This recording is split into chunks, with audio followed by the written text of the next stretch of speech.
Hello students, रचनास creation करछी से कलम तक में आप सबका स्वागत है। मैं हूं रचना और मेडाइवल हिस्ट्री की जो सीरीज़ चल रही है क्लासेस की, उसमें लास्ट टॉपिक मैंने खिलजी वंश करवाया था। आज तुगलक वंश करेंगे, लेकिन तुगलक वंश एक बहुत ही वास्ट टॉपिक है, तो इसको हम लोग 2 पार्ट में करेंगे। तो ये पार्ट 1 है और पैटर्न वही रहेगा कि मैं बैक ईयर क्वेश्चंस के कीवर्ड्स को लेते हुए उन क्वेश्चंस को भी बताऊंगी, आंसर भी बताऊंगी, और उसके अलावा क्या क्वेश्चन आ सकते हैं फॉरवर्ड लिंक क्वेश्चन वो, और 2 बुक से और एनसीईआरटी से सारे फैक्चुअल आपका पूरा प्री का तैयारी कराऊंगी। तो तुगलक वंश का पहला कीवर्ड है गियासुद्दीन तुगलक, और गियासुद्दीन तुगलक से क्या क्या क्वेश्चन पूछे जा चुके हैं उनके कीवर्ड्स हैं ये। अब इसमें मैं आपको बताते कवर कराते जाऊंगी क्या पूछा जा चुका और क्या पूछा जा सकता है, और अभी कौन कौन से इंपॉर्टेंट फैक्ट्स हैं आपके लिए। तो सबसे पहला जो है ना, गियासुद्दीन तुगलक का कीवर्ड है गाजी मलिक। तो अलाउद्दीन के सेनापति में गियासुद्दीन तुगलक, जिसका नाम था गाजी मलिक, ये था तुगलक वंश का प्रथम शासक। मैं कहानी भी बताती जाऊंगी फैक्ट्स के साथ साथ, ताकि आपको याद करने में आसानी हो। इसके बाद उसने क्या किया, तुगलक वंश की स्थापना की। और उसकी माता कौन थी, तो उसकी माता थी हिंदू जाट महिला, और पिता कौन थे, करौना तुर्क। तो माता पिता से रिलेटेड क्वेश्चन इंपॉर्टेंट है। और ये जो पिता थे ना करौना तुर्क के, ये थे बलबन के दास। ठीक है।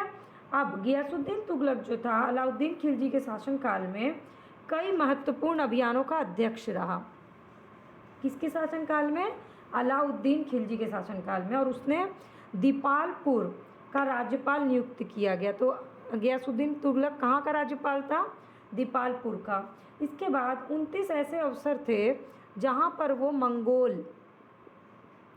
के विरुद्ध युद्ध किया और उन्हें भारत से बाहर खदेड़ दिया। इसलिए उसको क्या कहा जाता है, मलिके गाजी के नाम से वो प्रसिद्ध हो गया। तो ये क्वेश्चन पूछा गया कि मलिके गाजी किसको कहा जाता था, तो ऑप्शन से पहले ही आपको आंसर याद होना चाहिए, गियासुद्दीन तुगलक।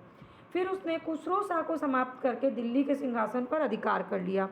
तो किसको ख़त्म किया, खुसरो शाह को। और 8 सितंबर 1320 को सुल्तान बन गया। इसका एक नाम पड़ा गाजी बेग तुगलक या गाजी तुगलक।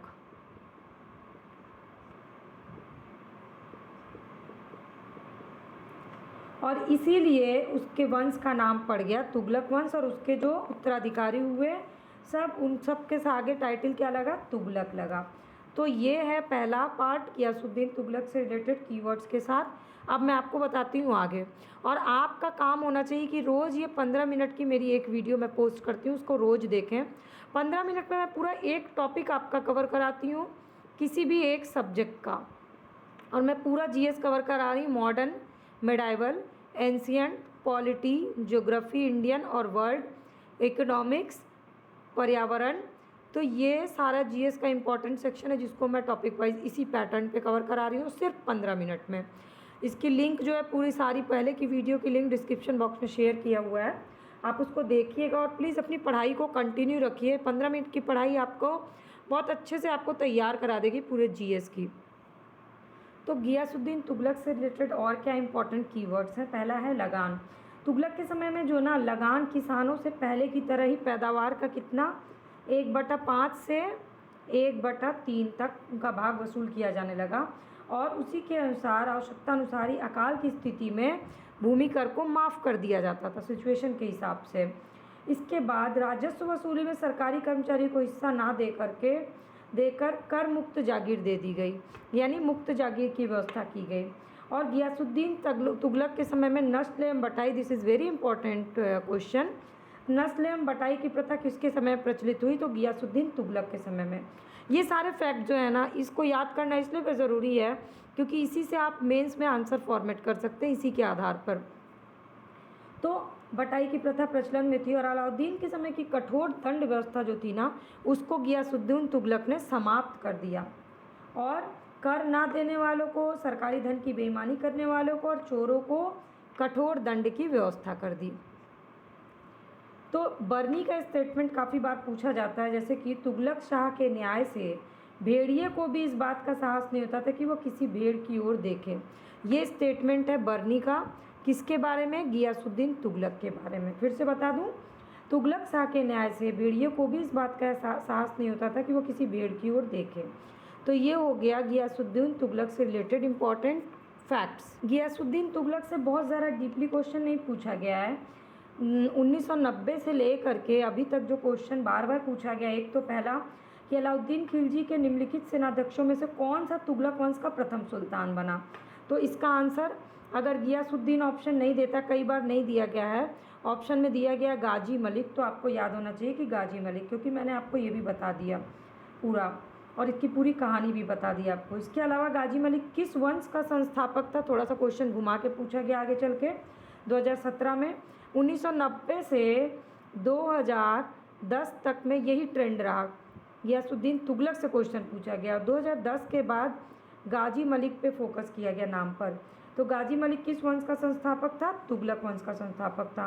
किस वंश के सुल्तानों ने सबसे अधिक समय तक देश में राज्य किया? तो तुगलक वंश के सुल्तानों ने। यही 2-3 क्वेश्चन है जिसको बार बार घुमा फिरा करके पूछा गया है। अब हम देखते हैं मोहम्मद बिन तुगलक। तो मोहम्मद बिन तुगलक से बहुत क्वेश्चन पूछे जाते हैं। क्यों? क्योंकि मोहम्मद बिन तुगलक के जो कार्य हैं ना, वो पीटी और मेंस दोनों के लिए इम्पॉर्टेंट है। तो सबसे पहले मोहम्मद बिन तुगलक का शासनकाल 1325 से 1351। इसके बाद उसके गुण क्या थे? तो वो था ना बहुत विद्वान, शिक्षित, खगोल शास्त्र, गणित, ये क्वेश्चन पूछा गया इसलिए मैं आपको बता रही हूँ, आयुर्वेद, इन सारी विधाओं को वो जानता था, तो इसलिए ये आपके लिए इम्पॉर्टेंट है। इसके बाद अगला है दीवान अमीर कोई। मोहम्मद बिन तुगलक ने दीवान अमीर कोई की स्थापना की। अब इससे रिलेटेड क्या इंपॉर्टेंट चीज़ें वो मैं बता दूँ। क्या था उद्देश्य अमीर कोई का? तो कृषि की उन्नति। इसके बाद इस विभाग का मुख्य कार्य क्या था? कृषकों को प्रत्यक्ष सहायता देना, अधिक भूमि कृषि कार्य के लिए अधीन ले आया जाए, मतलब भूमि का उपयोग कृषि कार्य में किया जाए। तो 60 वर्ग मील की भूमि का एक लंबा टुकड़ा इस कार्य के लिए चुन लिया गया और इस भूमि पर कृषि सुधार किए गए। फसल चक्र के अनुरूप हेर फेर के साथ विभिन्न फसलों की खेती की गई। तो दीवान अमीर कोई से ये सारे क्वेश्चन पूछे जा चुके हैं। जो नहीं पूछा गया वो ये है, जो आगे पूछा जा सकता है, कितने वर्ग किलोमीटर का टुकड़ा इस कार्य के लिए चुना गया था। बाकी फसल चक्र की व्यवस्था, किसानों की सहायता और ज़्यादा से भूमि की कृषि में इस्तेमाल हो, ये उसका उद्देश्य था। इसके बाद अगला कार्य था उसका राजधानी परिवर्तन। तो मोहम्मद बिन तुगलक का प्रयोग में से एक महत्वपूर्ण हिस्सा था राजधानी परिवर्तन का। तो उसने कहाँ से कहाँ किया था? तो दिल्ली से दौलताबाद यानी देवगिरी। इब्न बतूता जो है उसके समय का इतिहासकार, उसके अनुसार सुल्तान को दिल्ली के नागरिक असम्मान पूर्ण पत्र लिखते थे, इसलिए उन्हें दंड देने के लिए उसने देवगिरी को राजधानी बनाने का निर्णय लिया। ये स्टेटमेंट बहुत इंपॉर्टेंट है। किसका स्टेटमेंट और किसके बारे में? दोनों ही इंपॉर्टेंट है। फिर इसके अलावा के निज़ामी के अनुसार सुल्तान कुतुबुद्दीन मुबारक खिलजी ने देवगिरी का नाम कुतुबाबाद रखा और मोहम्मद बिन तुगलक ने उसका नाम दौलताबाद रख दिया। तो देवगिरी को कुव्वतुल इस्लाम भी कहा जाता है। ये है आपका फॉरवर्ड लिंक क्वेश्चन। कुव्वतुल इस्लाम किसको कहा जाता है? तो देवगिरी को कहा जाता है।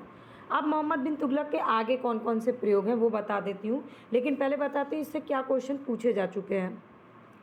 पहला क्वेश्चन जो मोहम्मद बिन तुगलक से 1990 से बता रही हूँ आपको, दिल्ली सल्तनत का सर्वाधिक विद्वान शासक जो खगोल शास्त्र, गणित, आयुर्विज्ञान सभी विधा में माहिर था, तो मोहम्मद बिन तुगलक। मैंने उसके गुण में बता दिया। अमीर कोई एक नया विभाग था, किस सुल्तान द्वारा शुरू किया गया? दीवान अमीर कोई, मोहम्मद बिन तुगलक द्वारा। इसके अलावा इसका फॉरवर्ड लिंक क्वेश्चन भी मैंने आपको बता दिया है। दिल्ली के कुछ सुल्तान ने एक पृथक कृषि विभाग की स्थापना की और फसल चक्र की योजना बनाई, मोहम्मद बिन तुगलक। दीवाने कोई किससे संबंधित है? कृषि से संबंधित है। किस शासक से संबंधित है? मोहम्मद बिन तुगलक। मोहम्मद बिन तुगलक ने अपनी राजधानी दिल्ली से कहाँ ले गया? तो राजधानी परिवर्तन करके दिल्ली से दौलताबाद। इसके आगे की क्या कहानी है मैंने आपको वो भी बता दी, ताकि आगे जो भी क्वेश्चन पूछे आपको पता होना चाहिए। दिल्ली से दौलताबाद राजधानी के स्थानांतरण का आदेश किसने दिया? सुल्तान मोहम्मद बिन तुगलक ने। ये हैं अभी तक के मोहम्मद बिन तुगलक के इस टॉपिक से क्वेश्चन जो पूछे जा चुके हैं। अब हम चलते हैं आगे के कार्य में। अब मोहम्मद बिन तुगलक से और जो क्वेश्चन पूछे गए हैं या इम्पॉर्टेंट है वो है सिक्का। मोहम्मद बिन तुगलक ने अपने सिक्कों पर अल सुल्तान ज़िल्ली अल्लाह, यानी सुल्तान जो है वो ईश्वर की छाया है, ईश्वर सुल्तान का समर्थक है, ये वाक्य अंकित करवाया। तो मोहम्मद बिन तुगलक के सिक्का प्रचलन जो है ना वो काफ़ी चर्चा का विषय है। और मोहम्मद बिन तुगलक के द्वारा जारी स्वर्ण के सिक्के यानी सोने के सिक्कों को इब्न बतूता द्वारा दिनार की संज्ञा दी गई। तो दिनार किसको कहा जाता था? जो सोने के सिक्के होते थे। किसने चलाया था? मोहम्मद बिन तुगलक ने। और किसने ये टाइटल दिया? इब्न बतूता ने दिया। ये 3 इंपॉर्टेंट क्वेश्चन हो गए आपके इससे। इसके बाद आगे की कहानी क्या है कि बर्नी जो है ना मोहम्मद बिन तुगलक की 5 योजनाओं का विशेष रूप से उल्लेख करता है। तो 5 योजना का उल्लेख किसने किया है? बर्नी ने किया। योजना क्या थी? एक तो दोआब, नदी के किनारे वाला जो ज़मीन, दोआब में कर की वृद्धि किया। दूसरा, राजधानी परिवर्तन जो अभी मैंने बताया। तीसरा, सांकेतिक मुद्रा चलाना। चौथा, खुरासान पर आक्रमण किया। और पांचवा, कराचिल की ओर अभियान किया।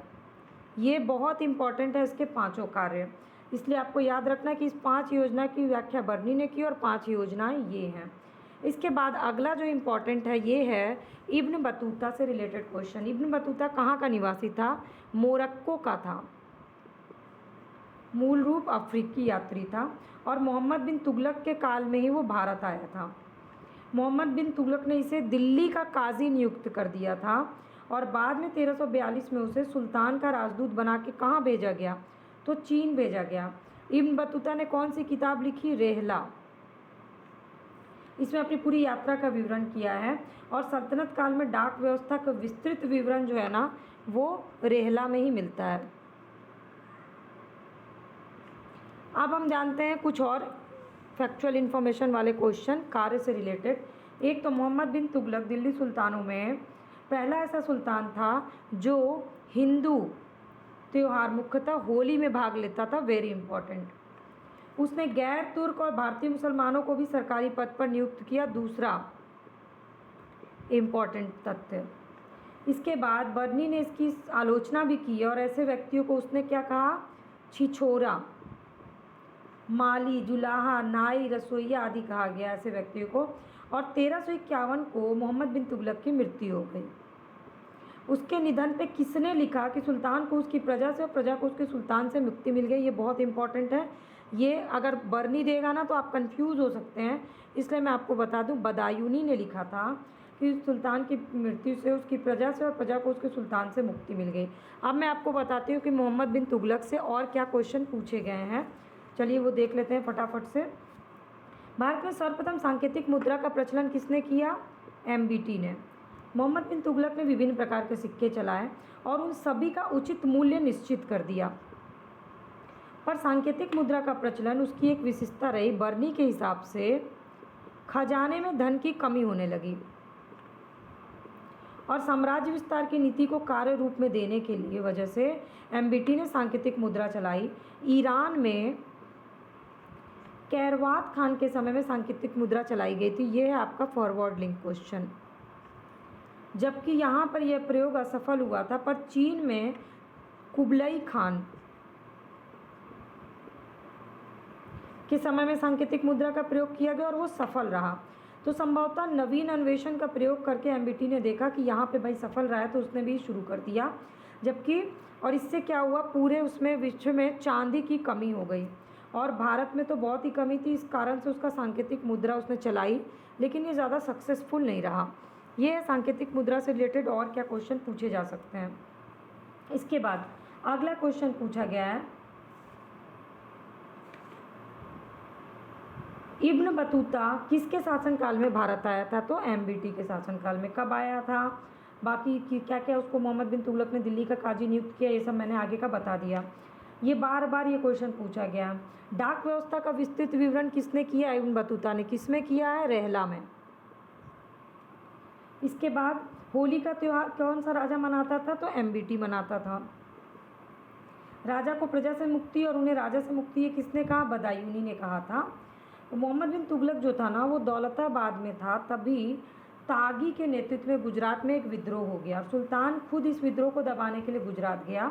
तागी जो था ना वो पराजित हो गया और भागकर सिंध चला गया, और सुल्तान जो है वो गुजरात में शांति स्थापित करने में लग गया और सिंध की ओर रवाना हुआ। मार्ग में ही मतलब रास्ते में ही जो सुल्तान है वो बीमार पड़ गया और 1351 में उसकी मृत्यु हो गई। इसी पर बदायूनी ने ये स्टेटमेंट दिया था, और इस स्टेटमेंट से रिलेटेड कई बार ये क्वेश्चन पूछा जा चुका है। किस सुल्तान ने बेरोजगारों को रोजगार दिलाया? अब आया फिरोज शाह तुगलक। तो ये मेरा फर्स्ट पार्ट हो गया, क्योंकि 15 मिनट हो गए कंप्लीट। अब सेकंड पार्ट में मैं तुगलक वंश का बाकी क्वेश्चन कराऊंगी, 2 किताब और एनसीईआरटी का। तो प्लीज़ आप लोग वीडियो पूरी ज़रूर देखा करिए और लाइक और कमेंट करके बताएं कि इसमें से कौन सा क्वेश्चन आपके लिए बिल्कुल नया था। और आप लोग पढ़ाई प्लीज़ मत छोड़िए, पढ़ाई की कंटिन्यूटी बहुत ज़रूरी है। थैंक्स फॉर वॉचिंग रचनास क्रिएशन, करची से कलम तक।